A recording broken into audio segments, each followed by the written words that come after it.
Against Empathy by Paul Bloom. The Case for Rational Compassion. Let's start with a prologue. I was at home one bright morning a few years ago, avoiding work and surfing the web, when I heard about a massacre in Newtown, Connecticut. The first reports sounded awful, but not unusual. So someone had been shot at the school, but gradually the details came in, and soon I learned that Adam Lanza had killed his mother in her bed at about 9 in the morning, and then gone to Sandy Hook Elementary School and murdered 20 young children and 6 adults. Oh my god, that is harsh. Okay, let's continue. Okay, then he killed himself. There's a lot to be said about what motivated Lanza to do such a horrific thing, but there I'm interested in the reactions of the rest of us. My wife wanted to go to our children's school and take them home. She resisted the urge. Our sons were teenagers, and even if they were in elementary school, she knew that this would make no sense. But I understood the impulse. I watched videos of frantic parents running to the crime scene and imagined what that must feel like. Even thinking about it now, my stomach churns. Later that afternoon, I was in a coffee house near my office, and the woman at the table next to me was sniffling and hoarse, being counseled by a friend, and I heard enough to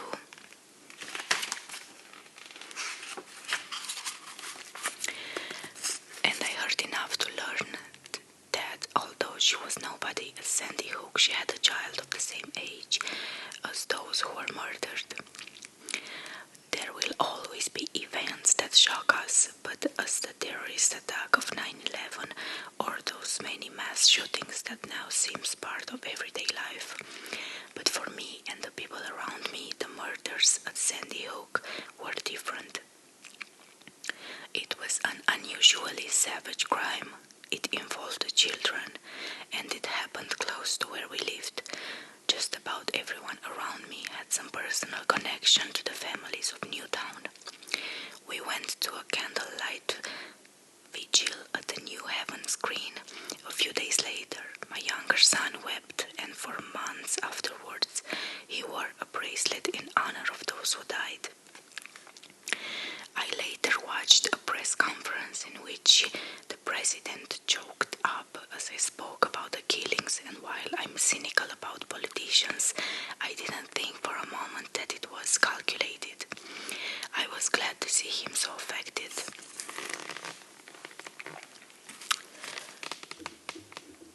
Bit lower. Okay.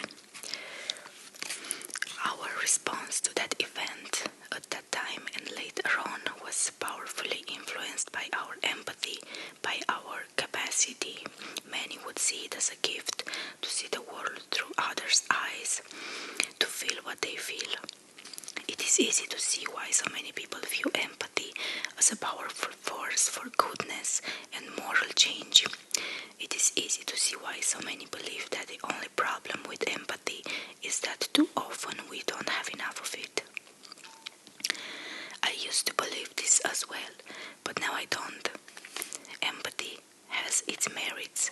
It can be a great source of pleasure involved in art and fiction and sports, and it can be a valuable aspect of intimate relationships, and it can sometimes spark us to do good, but on the whole, it's a poor moral guide. It grounds foolish judgments and often motivates indifference and cruelty. It can lead to irrational and unfair political decisions. It can corrode certain important relationships, such as between a doctor and a patient, and make us worse at being friends, parents, husbands, and wives.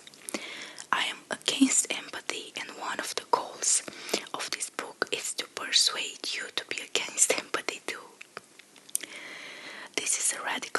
compassion, but it's not that radical. This isn't one of those weird pro-psychopathy books.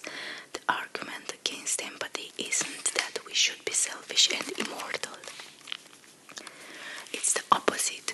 It's that if we want to be good and caring people, if we want to make the world a better place, then we are better off without empathy. Or to put it more carefully, we are better off without empathy in a certain sense. Some people use empathy as referring to everything good as a synonym for morality and kindness and compassion.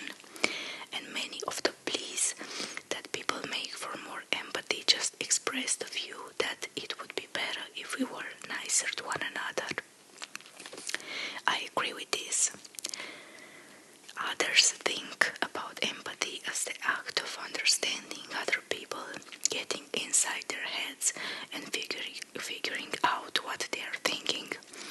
I'm not against empathy in that sense either. Social intelligence is like any sort of intelligence and can be used as a tool for moral action. We will see, though, that this sort of cognitive empathy is overrated as a force for good. After all, the ability to accurately read the desired and motivations of others is a hallmark of the successful psychopaths and can be used for cruelty and exploitation. The notion of empathy that I am most interested in is the act of feeling that you believe other people feel experiencing what they experience. This is how most psychologists and philosophers use the term, but I should stress that nothing rests on the world itself. It would like to use it in a broader way to refer to our capacity for caring and love and goodness, or in a narrower way to refer to the capacity to understand others. Well, that's fine.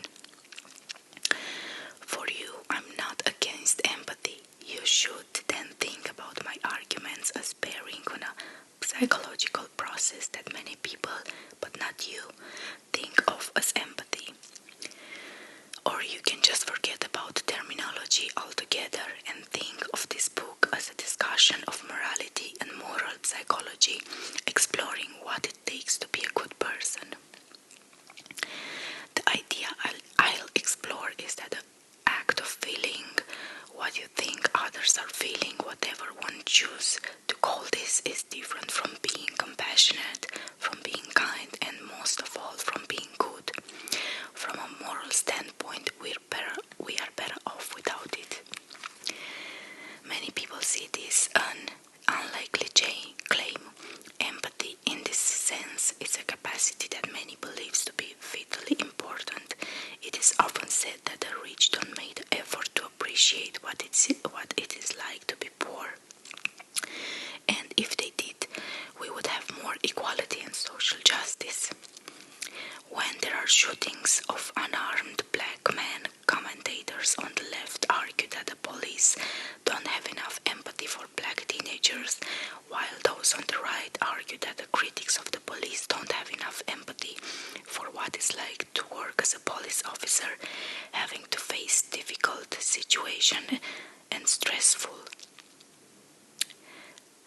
and stressful situations.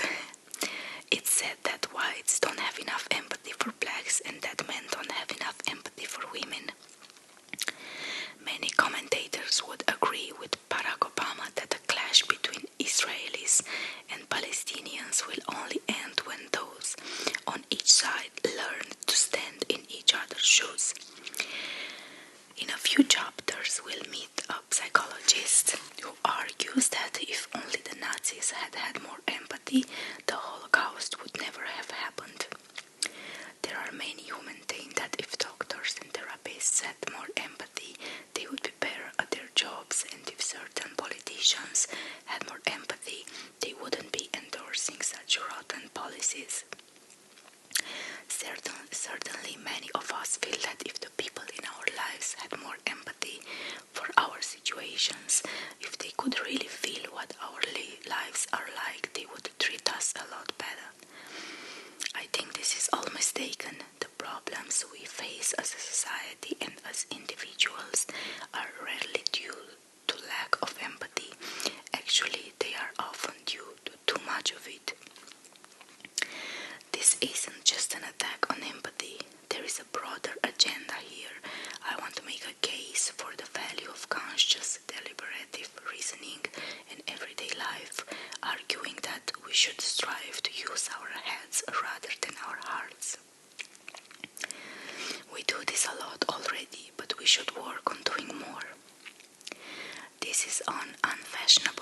decision. Some would call it ignorant and naive. Many of my colleagues argue that our most important judgments and actions emerge from neural processes that are not accessible to our conscious selves. Sigmund Freud gets credit for advancing the strong version of this claim, but it's been resurrected in modern times, sometimes in the most extreme forms. I've lost count of how many times I've heard some philosopher, critic, or public intellectual state that psychologists have proved we are not rational beings. This rejection of reason is particularly strong in the moral domain. It is now accepted by many that our judgments of right and wrong are determined by gut feelings of empathy, anger, disgust and love, and that deliberation and rationality are largely irrelevant. As Franz de Waal puts it, we don't live in an age of reason, we live in an age of empathy. It might feel, at least to some of us, that our opinions about issues such as abortion and the death penalty are the product of careful deliberation, and that our specific moral acts, such as deciding to give to charity or visit a friend in the hospital, or for that matter deciding to shoplift or shout a racist insult out of a car window, are grounded in conscious decision-making. But this is said to be mistaken. As Jonathan Haidt argues, we are not judges, we are lawyers making up explanations after the deeds have been done. Reason it's important. We celebrate rationality, agrees de Waal, but when push comes to shove, we assign it little weight. Some scholars will go on to reassure us that the emotional nature of our morality is a good thing. Morality is the sort of thing that one shouldn't think through. Many of our moral heroes, real and fictional, are not rational maximizers or ethical eggheads. They are people of heart. From Huckleberry Finn to Peep to Jack Bauer, from Jesus to Gandhi to Martin Luther King, they are individuals of great feelings. Rationality gets you Hannibal Lecter and Lex Luthor. Now, I don't think this perspective on mind and morality is entirely wrong. Much of moral judgment is not the result of conscious deliberation. In fact, my last book, Just Babies, was about the origin of moral understanding, and I argued there that even babies have some sense of right and wrong, and babies don't do conscious deliberation. There is a lot of evidence that the foundation of morality have evolved through the process of natural selection. We didn't think them up.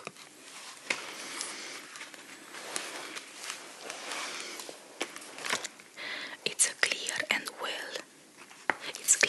well that emotions play a powerful role in our moral lives, and that sometimes this is a good thing.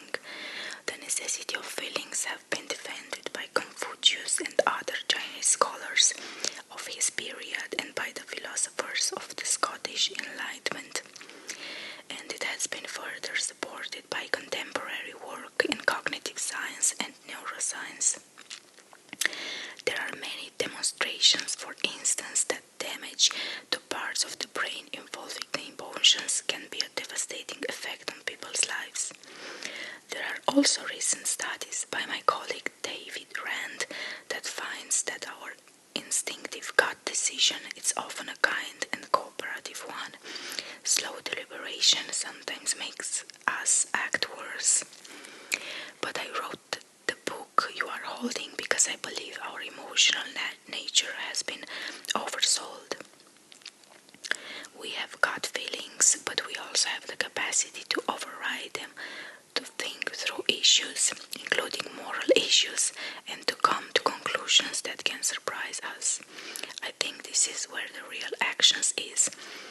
It's what makes us distinctively human, and it gives us the potential to be better to one another, to create a world with less suffering and more flourishing and happiness. There's nothing more natural, for instance, than the priority to give to our friends and family. Nobody could doubt that we care about those close to us much more than we care about strangers. The influence of kindship, it's expressed in the phrase, "Blood is thicker than water," while the pull of reciprocity was nicely summarized in a toast that I learned as a child from one of my favorite relatives. "Here's to those who wish us well, all the rest can go to hell."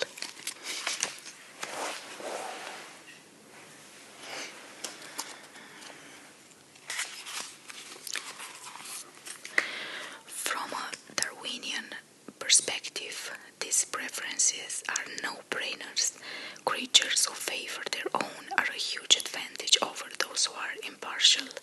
If there ever arose a human who was indifferent to friends versus strangers, to his child versus other child, his genes got trounced by the genes of those who cared more for their own.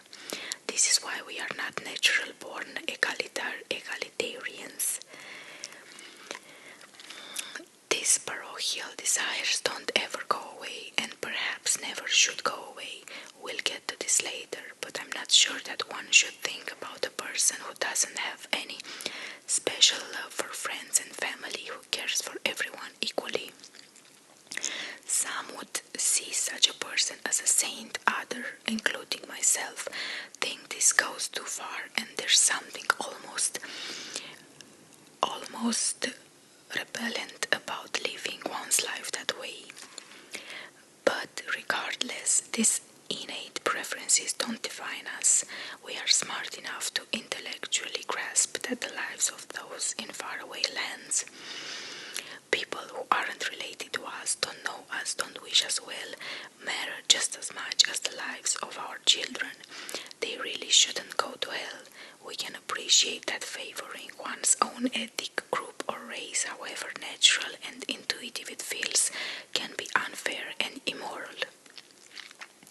And we can act to enforce impartiality, for instance, by creating policies that establish certain principles of impartial justice. We are emotional creatures, then, but we are also rational beings with a capacity for rational decision-making. We can override, deflect, and overrule our passions, and we often should do so. It's not hard to see this for feelings like anger and hate. It's clear that this can lead us astray, and we do better when they don't rule us and when we are capable of circumventing them. But it would really nail down the case in favor of rationality to show that it's true as well for something as seemingly positive as empathy. That is one of the reasons I have written this book.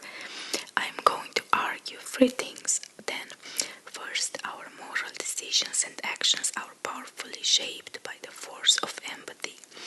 Second, this often makes the world worse. And third, we have the capacity to do better. But how could empathy steer us wrong? Well, read on. But in brief, empathy is a spotlight focusing on certain people in the here and now. This makes us care more about them, but it leaves us insensitive to the long-term consequences of our acts and blinds, as well to the suffering of those we do not or cannot empathize with. Empathy is biased, pushing us in the direction of parochialism and racism. It is short-sighted, motivating actions and might make things better in the short term, but lead to tragic results in the future. It is innumerate, favoring the ones over the many. It can spark violence. Our empathy for those close to us, it's a powerful force for war and atrocity towards others. is corrosive in personal relationships. It exhausts the spirit and can diminish the force of kindness and love.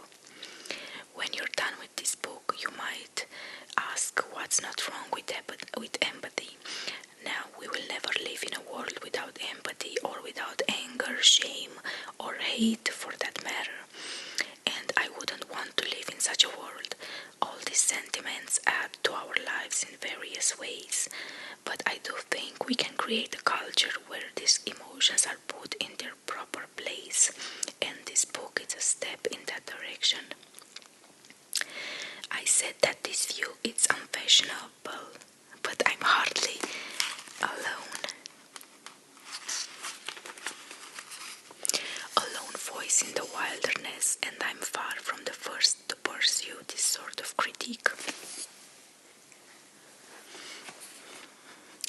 There are many who have made the case for the unreliability of empathy, such as Richard Davidson, Sam Harris, Jess Prince and Peter Singer, and those who have argued for the centrality of reason in everyday life, such as Michael Lynch and Michael Shermer. It's reassuring to have these scholars on my side. Others have done the work of outlining empathy's limits and of carefully distinguishing empathy from other capacities, such as compassion and a sense of justice. I'm thinking here of John Desetti, David Desteno, Joshua Green, Martin Hoffman, Larissa McFarquhar, Martha Nussbaum, and Steven Pinker.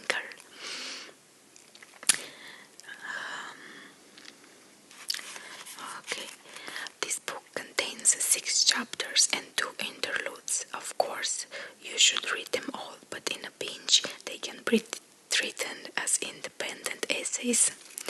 The first lays out the attack of empathy in broad strokes. If you read one chapter, this should be it. The second and third zoom in, presenting the psychology and neuroscience of empathy and exploring the features that make it inadequate as a moral guide. This is followed by a short interlude exploring the relationship between empathy and politics, addressing the view that liberals are more empathetic than conservatives. The fourth chapter is about empathy and intimacy. This is followed by another interlude on a topic that I can't seem to get away from, the moral lives of babies and children. The fifth chapter is about looking skeptically at the view that lack of empathy makes people worse. The final chapter steps back to the defense of human rationality, arguing that we really do have the capacity to use reasoned deliberation to make it through the world. We live in an age of reason. One of the many pleasures of writing a book like this is that it takes one in surprising directions. In the pages that follows, you'll find discussions about the roots of war, the relationship between apologies and sadism, that neuroscience has to say about decision-making, the moral psychology of Buddhism, and much else. Who says a book has to be about just one thing? More than anything else I've written, what you see here is the product of conversation and criticism. For a year before I started to write it, and then in the course of the writing I've published articles in popular outlets describing earlier versions of these ideas. One thing I learned from the reactions to those earlier articles is that many people think my attack on empathy is ridiculous. When my New Yorker article went online, I checked out Twitter to see the reactions, and the first comment that linked to the article said, "Possibly the dumbest thing I've ever read." In the response to the Boston Review article, one sociologist blogger called me an intellectual disgrace and moral monster. I've been described as an apologist for psychopathy and predatory capitalism, and people have made unkind speculations about my childhood and personal life.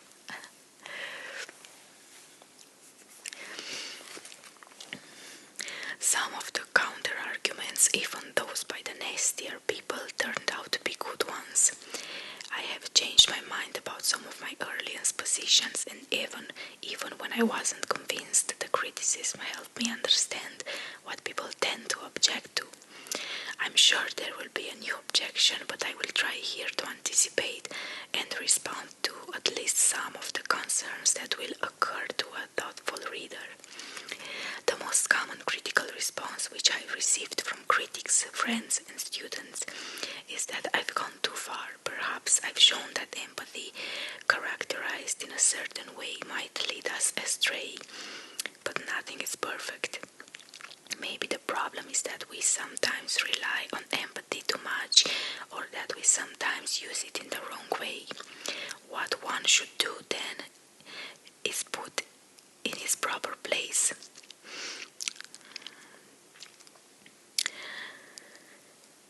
I'm somewhat slayed by this. I will occasionally discuss some positive aspects of empathy. There are situations where empathy can motivate good actions, and moral individuals can use empathy as a tool to motivate others to do the right thing. Empathy might play a valuable, perhaps irreplaceable role in intimate relationships, and empathy can be a source of great pleasure. It's not all bad, but still, I stand fast. One balance, empathy is a negative in human affairs. It's not cholesterol, it's sugary soda, tempting and delicious and bad for us.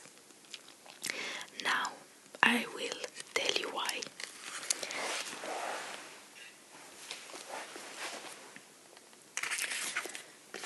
So now we will start with chapter 1.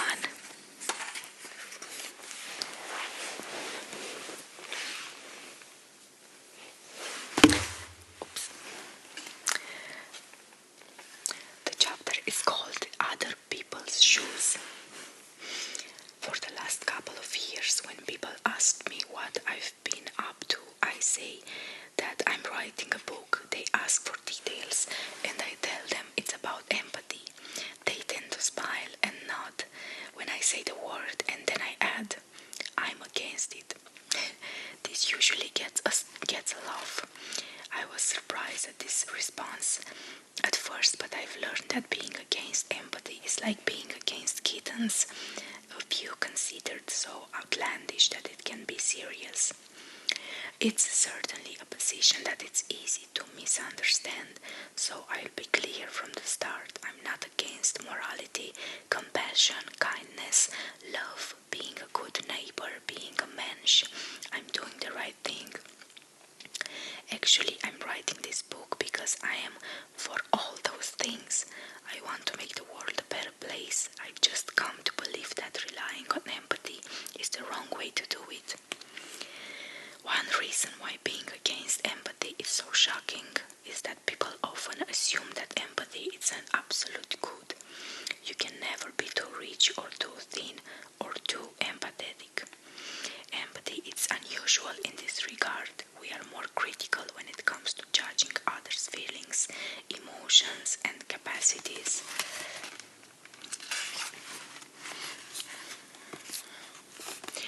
We recognize their nuances.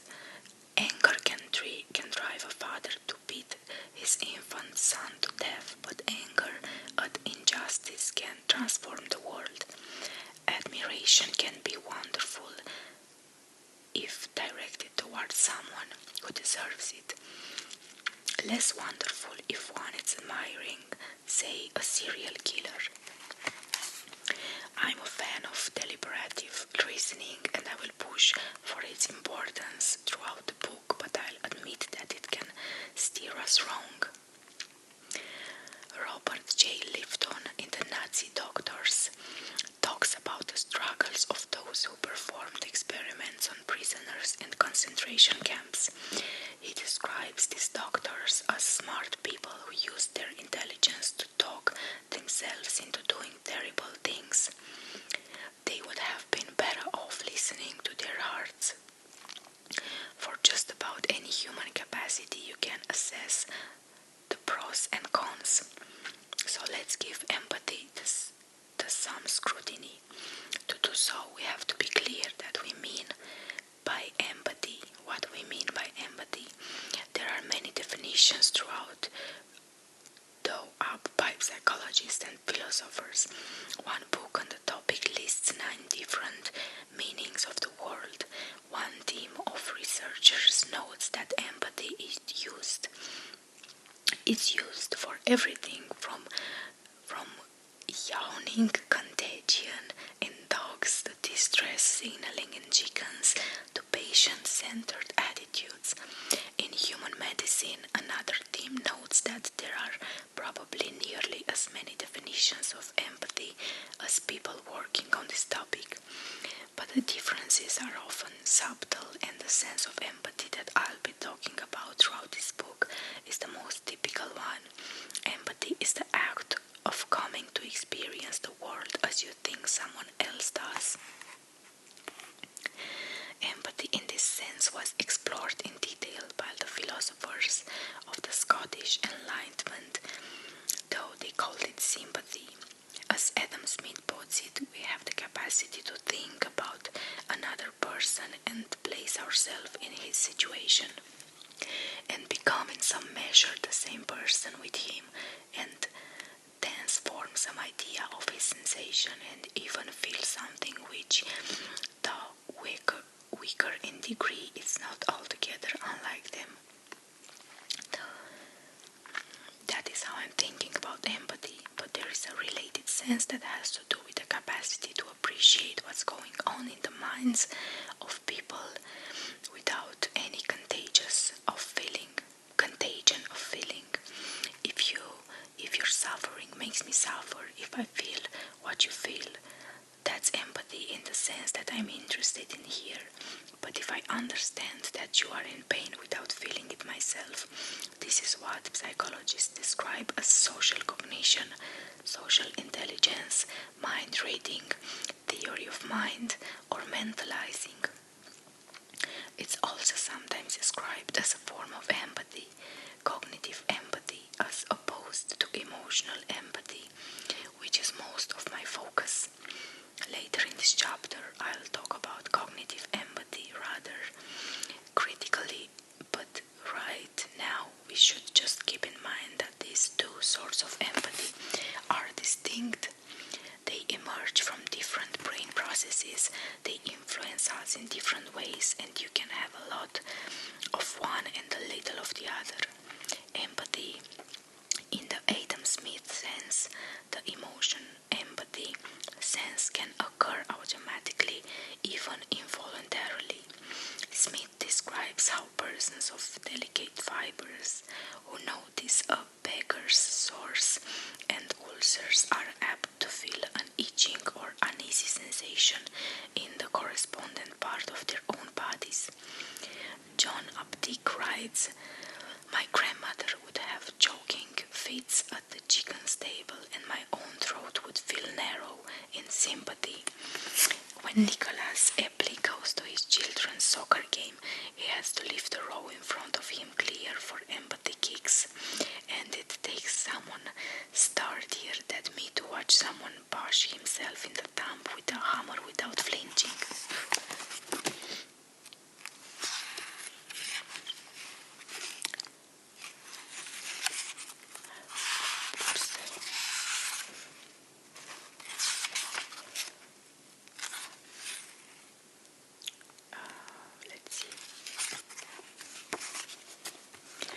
But empathy is more than a reflex. It can be nurtured, stanched, developed, and extended throughout the imagination. It can be focused and directed by acts of will. In a speech before he became president, Barack Obama described how empathy can be a choice. He stressed how important it is to see the world throughout the eyes of those who are different from us, the child who's hungry, the steel worker who's been laid off, the family who has lost their entire life. They build together when the storm came to town. When you think like this, when you choose to broaden your ambit to concern and empathize with the plight of others, whether they are close friends friends or distant strangers, it becomes harder not to act, harder not to help. I like this quote because it provides a nice illustration of how empathy can be a force for good. Empathy makes us care more about other people, more likely to try to improve their lives.